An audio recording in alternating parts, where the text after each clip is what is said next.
Founded in or about the year 1208, Bayham Abbey was once home to canons regular of the Premonstratensian order. The canons lived and provided pastoral care here for over 300 years until the abbey's dissolution in the year 1525.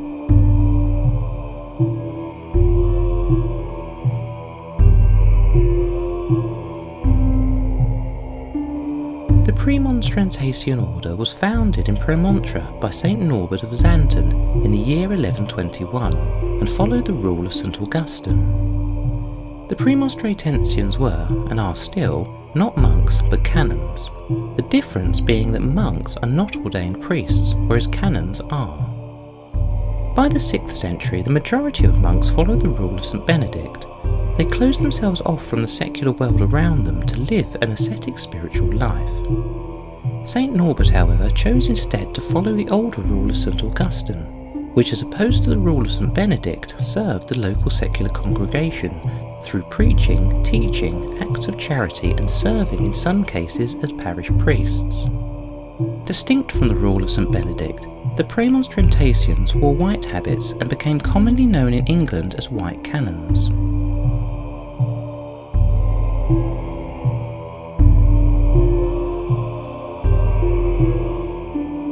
The abbey, dedicated to the Virgin Mary, was founded as a result of a merger between two earlier monastic communities, one at Otham in Sussex and the other at Brockley in Kent.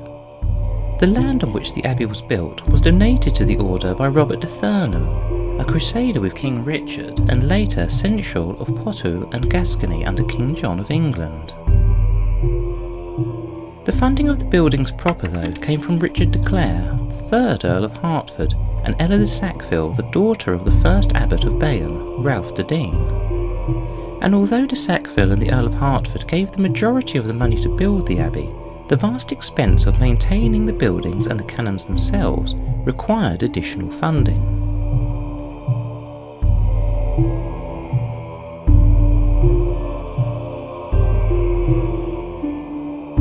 Prior to the Reformation of the Roman Church, it was common practice for lay people to give money to the church so that prayers would be said for them after they had died, for the purpose of hastening their soul out of purgatory and into heaven.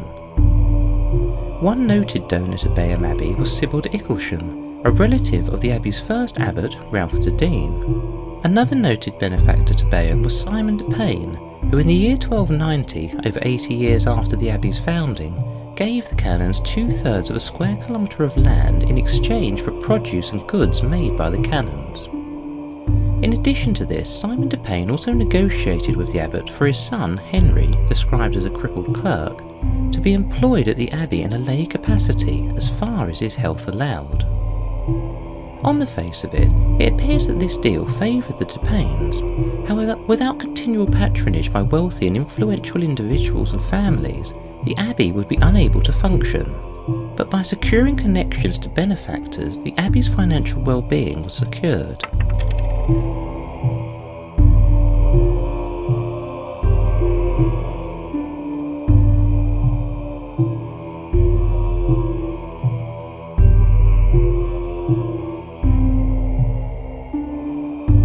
Naturally, as any Christian place of worship, the most important building is the church, and this was no different for the Premonstratensian order.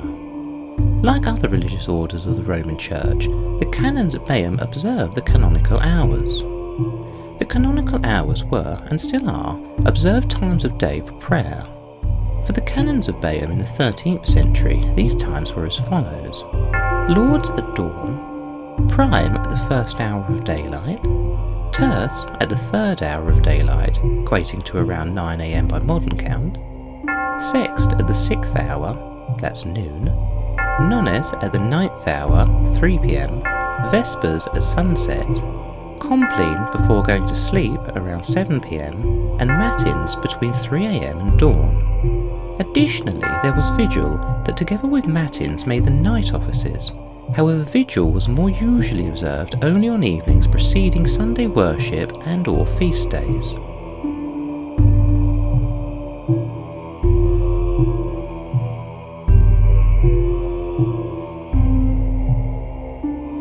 To further obtain money to improve and upkeep the Abbey Church, the Archbishop of Canterbury in 1234, Edmund Abingdon, issued indulgences to raise funds for the church. Indulgences were effectively a trade for absolution of sins in return for cash. Specifically in this case, the indulgence was worth 40 days' reprieve of the donor's sins. In the medieval mind, this was a good deal, since belief in eternal damnation and salvation was very real, and any chance of absolving oneself would be hard to pass by. 6 years after Archbishop Abingdon's death on his way to Rome in 1240, he was canonised, that is, made a saint for his work with the church. A vocation that he successfully passed on to one of his pupils, Robert de Witch, who later became the Bishop of Chichester and was also canonised. Robert de Witch had stayed at Bayham, and following his death and canonisation, the canons of Bayham venerated the bed that he had slept in as a relic and professed it to have miraculous healing powers.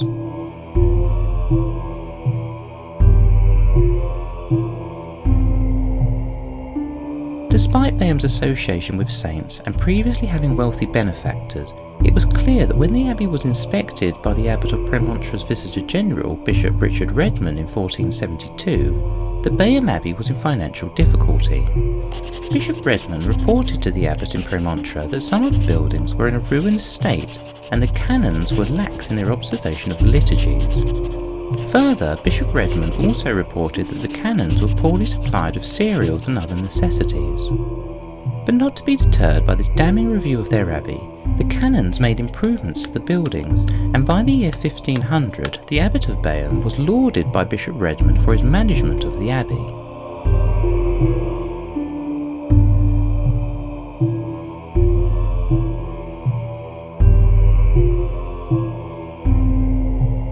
It is usual to say of the demise of monastic houses as being due to their dissolution following King Henry VIII's split from Rome. However, in the case of Bayham Abbey, this is not the case. Bayham Abbey was dissolved quite legally in the eyes of the Church following a papal bull issued by Pope Clement VII to Cardinal Archbishop of York Thomas Wolsey in 1525. Cardinal Wolsey had gained permission to dissolve some 20 monastic houses and used the funds to found Cardinal College, now Christ Church College in Oxford. The closure of Bayham Abbey did not, however, pass without incident. Dismayed at losing their canons, and thereby the religious security that the canons provided, the local people made their way to the abbey to halt its dissolution. On the 4th of June 1525, it was said that over 100 armed men attempted to stop the eviction of the canons by occupying the gatehouse. The protest was effective for only a few days, and seeing that the end had come, the canons, along with the lay protesters, were removed and the abbey was left to ruin.